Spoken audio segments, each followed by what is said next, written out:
Welcome back to Star Trek Fleet Captains. It is the Klingons' turn, headed up, of course, by Lursa and B'Etor. Lursa's in the Makta here, and B'Etor is in the bird of prey, the Rotoran. Okay, so of course we don't know what their cards are, and we don't know what they're up to. So I'm going to readjust the camera a little bit here, and we're going to get going with the Klingons' turn for this episode. Okay, so up first we're going to have, the Klingons are going to have the Samara go, and they are going to retrieve with an action the away team that is down on this habitable planet here in the sector of space. So they retrieve the away team, and so that was an action for Somerov. Oh, and I should mention, I had the command posts reversed the entire game so far. So I put the Klingon Empire on this side, the Federation on the other side. Sorry about that. I'm sure there was some comments left, but that's been changed. All right, so we've taken an action for Samara, okay. It has a +3 sensors still on it, but it hasn't taken any sensor actions. So with that action, they are going to complete one of their scientific missions. And it's planetary expedition. Place and retrieve an away team token on a habitable planet. You do not need to make this have the same ship do both the retrieve and away team. So they get 1 victory point for that. So that is a completed science mission for the Klingons. They are on the board. Federation has 2 victory points. The Klingons now have 1, so 2-1. The ship, though, still has not made a power adjustment. It has not moved. And, of course, the Klingons will then take another one of their missions and see what we have there. Okay, that's another card for them. Now, they can get rid of a card from their hand once, and they can also get rid of a mission and replace it with another one. But I think they're happy with their missions right now. And I think the Samarav is going to do a movement, and it is going to move right down here. So let me just readjust the camera, and we'll have the Samarav move and explore a new sector of space. All right, the Samarav is going to move here, and we're going to see what the sector of space is. So they're not scanning it, they're just moving right in. It is a Class 2 nebula. -5 to sensors. No player may take a transmission interface action while this location within this location or against a ship within this location. So you can't beam anything back and forth. They're going to have an encounter on a 1 to 3, and it's size 8. Okay, so that wasn't the greatest sector of space. We're going to get an encounter on a 1, 2, or 3. And the Klingons roll 5, so no encounter. Boy, not many encounters happening in this game. Now, they can make a power adjustment. Their engines are at 6 and the size 8 space. They cannot leave this location anyway, so they're not going to be able to do much about it, and I knocked all these tokens off. All right, we've got to remember we still have a +3 to the ship if it ever does take a sensor test. All right, Class 2 Nebula. That was basically the Samarav finished, and we can't forget that on board the Samarav is Vog, and he gives +1 to all sensors.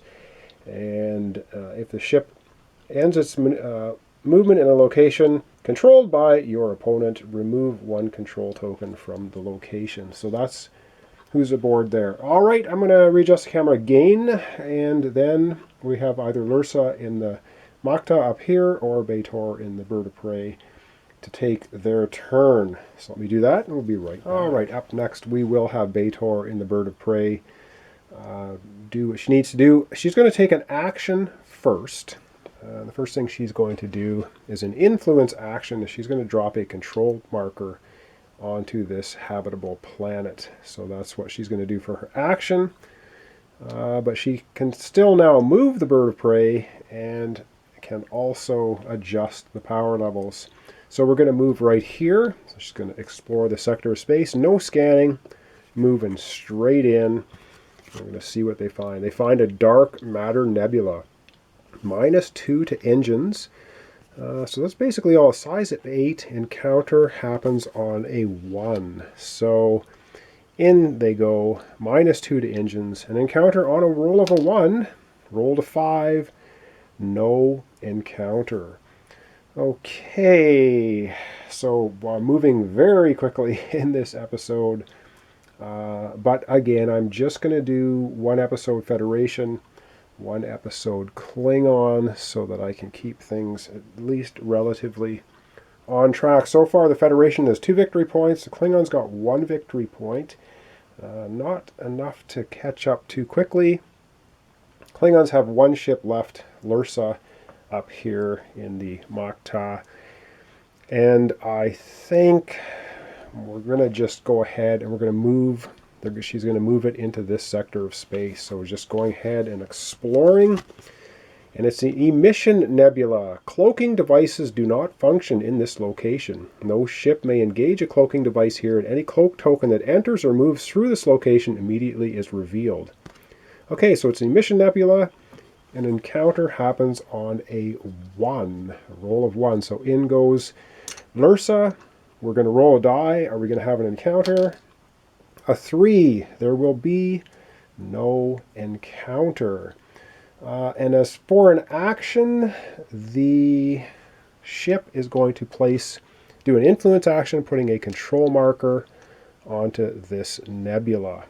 And that's the action for the Makta. And so that, wow, very, very, very quickly, I think is going to conclude this episode. But I'm just wondering if they want to get rid of one of their missions or one of their cards.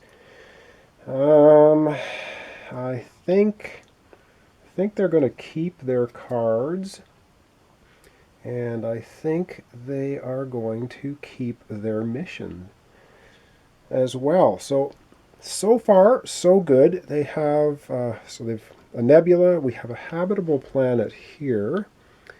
Okay, with 1 control marker in it, and so far, so good. And yeah, that's going to be it.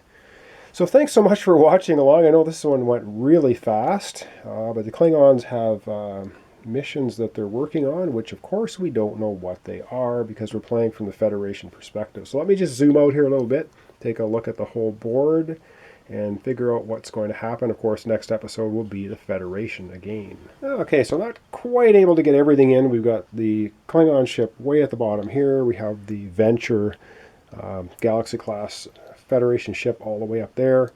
And so far, so the game, we have 2 victory points for Federation, 1 victory point for Klingons. Each faction now has taken 2 turns. And there you have it. So we've got a couple of empty space locations here. We have a habitable planet for the Federation up here. We have the Mutari Nebula, -2 to all systems. Great big nebula here. Klingons have revealed a Class 2 nebula, habitable planet here. Couple more 3 more nebulas that all have negatives for sensor readings, except for the Emission Nebula, which you cannot cloak or uncloak, and any cloaked ships that go in there become uncloaked. And so that's what's going on so far. So Lursa B'Etor, the ships have not run into each other yet, but we're pinching off the unexplored space, so we're getting pretty close to having confrontations, perhaps. We don't know what the Klingons are up to. They may have some combat missions hidden in there that we don't know about. Alright, so thanks so much for watching along. This again is Star Trek Fleet Captains. We're playing Federation versus Klingon, an 8-point game. And thanks so much for your subscriptions and comments and likes. Really appreciate it. So join me next time for the continuation where we'll be playing the Federation turn again of Star Trek Fleet Captains.